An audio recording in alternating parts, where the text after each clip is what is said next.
Bismillahirrahmanirrahim. Assalamualaikum warahmatullahi wabarakatuh. Selamat pagi kepada Bu Dosen Bu Pratiwi Rama Hakim dan teman-teman sekalian. Kami dari kelompok 5 yang beranggota yang pertama Syifa Fuadi Latif dengan NIM 213161018 dan yang kedua Reni Eka Wayuningsih dengan NIM 213161020 dan yang ketiga Syafira Rosyida dengan NIM 213161021 akan mempresentasikan dari diskusi kami, yaitu paradigma social learning. Oke, pembahasan yang pertama yaitu tentang pengertian social learning teori. Teori belajar sosial dikenalkan oleh Albert Bandura, yang mana konsep dari teori ini menekankan pada komponen kognitif dari pikiran, pemahaman, dan evaluasi. Menurut Bandura, orang belajar melalui pengalaman langsung atau pengamatan, atau bisa kita sebut mencontoh model. Teori belajar sosial atau disebut juga teori observational learning, yaitu sebuah teori belajar yang relatif masih baru dibandingkan dengan teori-teori belajar yang lainnya. Prinsip dari dasar belajar menurut teori ini yaitu bahwa yang dipelajari individu terutama dalam belajar sosial dan moral terjadi melalui peniruan atau imitation dan penyajian contoh perilaku atau modeling. Teori ini juga masih memandang pentingnya conditioning melalui pemberian reward dan punishment. Seorang bisa akan berpikir dan memutuskan perilaku sosial mana yang perlu dilakukan. Kemudian yang kedua yaitu paradigma belajar social learning. Social learning teori atau teori pembelajaran sosial menjadi bidang penelitian komunikasi massa untuk memahami efek terpaan media massa. Social learning ini mengkaji proses belajar melalui media massa sebagai tandingan terhadap proses belajar secara tradisional. Teori belajar tradisional menyatakan bahwa belajar terjadi dengan cara menunjukkan tanggapan dan mengalami efek-efek yang timbul. Penentu utama dalam belajar adalah peneguhan, di mana tanggapan akan diulangi jika organisme atau orang yang bersangkutan mendapatkan penghargaan. Albert Bandura menyatakan bahwa social learning teori menganggap media massa sebagai agen sosialisasi yang utama di samping keluarga, guru, dan sahabat. Kemudian inti dari pembelajaran sosial adalah pemodelan atau modeling, dan pemodelan ini merupakan salah satu langkah paling penting dalam pembelajaran terpadu. Ada dua jenis pembelajaran melalui pengamatan, yaitu yang pertama, pembelajaran melalui pengamatan dapat terjadi melalui kondisi yang dialami orang lain. Contohnya, seorang pelajar melihat temannya dipuji dan ditegur oleh gurunya karena perbuatannya, maka ia kemudian meniru melakukan perbuatan lain yang tujuannya sama, ingin dipuji oleh gurunya. Kejadian ini merupakan contoh dari penguatan melalui pujian yang dialami orang lain. Yang kedua, pembelajaran melalui pengamatan yang meniru perilaku model meskipun model itu tidak mendapatkan penguatan positif. Saat mengamati itu sedang memperhatikan model itu, mendemonstrasikan sesuatu yang ingin dipelajari oleh pengamat tersebut dan mengharapkan pendapat, pujian, atau penguatan apabila menguasai secara tuntas apa yang dipelajari itu. Modal tidak harus diperagakan oleh seseorang secara langsung, tetapi kita dapat juga menggunakan seseorang pemeran atau visualisasi tiruan sebagai modal.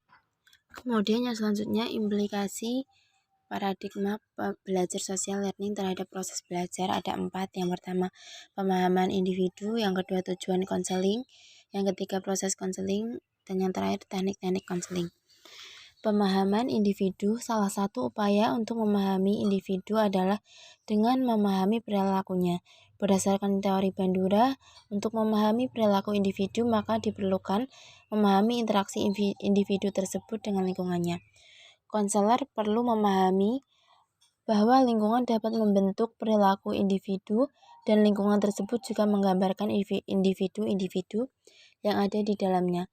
Konselor perlu juga memahami bahwa munculnya motif-motif, dorongan-dorongan, dan kebutuhan-kebutuhan klien merupakan pengaruh interaksi klien dengan lingkungannya.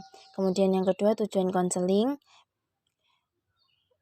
Dalam konseling behavioral, Baltam dan Silberman mengemukakan 4 langkah khusus yang sebaiknya dilakukan dalam menentukan tujuan konseling dan metode yang digunakan untuk mengubah perilaku, yaitu yang pertama, mendefinisikan permasalahan, yang kedua, mengetahui sejarah sosial dan perkembangannya, yang ketiga, menetapkan tujuan konseling secara spesifik, dan yang keempat, menentukan metode yang digunakan. Kemudian yang ketiga, proses konseling. Dalam proses konseling, faktor kehangatan, keterbukaan, penerimaan atau penghargaan dianggap perlu, akan tetapi tidak cukup sebagai kondisi mengubah perilaku. Untuk itu, dalam proses konseling perlu diciptakan kondisi yang memungkinkan klien dapat mempelajari perilaku baru melalui imitasi atau peniruan, terutama yang ditunjukkan oleh konselor atau anggota kelompok lain dalam konseling kelompok. Yang keempat, teknik-teknik konseling. Prosedur-prosedur yang digunakan dalam konseling berhubungan dengan prinsip-prinsip belajar. Prosedur-prosedur disusun untuk menambah dan memperkuat perilaku klien untuk mengurangi dan menghilangkan perilaku klien tertentu. Prosedur yang disusun untuk membentuk perilaku baru atau mengembangkan beberapa perilaku, diantaranya itu shaping, modeling atau assertive training, sedangkan prosedur yang disusun untuk menghilangkan suatu perilaku yaitu desensitisasi atau extinction. Kelebihan dan kekurangan teori social learning. Yang pertama, kelemahan teori Albert Bandura. Teori pembelajaran sosial Bandura sangat sesuai jika diklasifikasikan dalam teori behavioristik, karena teknik pemodelan Albert Bandura adalah mengenai peniruan tingkah laku dan ada kalanya cara peniruan tersebut memerlukan pengulangan dalam mendalami sesuatu yang ditiru. Selain itu juga, jika manusia belajar atau membentuk tingkah lakunya dengan hanya meniru melalui peniruan atau modeling, sudah pasti terdapat sebagian individu yang menggunakan teknik peniruan ini juga akan meniru tingkah laku yang negatif, termasuk perlakuan yang tidak diterima dalam masyarakat. Yang kedua, kelebihan teori Albert Bandura. Teori Albert Bandura lebih lengkap dibanding teori belajar sebelumnya karena menekankan bahwa lingkungan dan perilaku seseorang dihubungkan melalui sistem kognitif orang tersebut. Bandura memandang tingkah laku manusia bukan semata-mata refleks atas stimulus, melainkan juga akibat interaksi antara lingkungan dengan kognitif manusia itu sendiri. Rancangan strategi penyempurnaan kekurangan metode social learning. Agar belajar menjadi menyenangkan, maka belajar seharusnya memiliki aktivitas untuk memperoleh informasi dan kompetensi baru. Aktivitas belajar yang dipilih harus menjembatani antara pengetahuan yang telah dimiliki peserta didik sebelumnya dengan pengetahuan baru yang akan dibangun peserta didik. Tindakan untuk menjembatani yaitu memungkinkan peserta didik untuk melakukan kegiatan yang beragam dalam ragam pengembangan keterampilan dan pemahamannya, dengan menekankan peserta didik belajar sambil bekerja.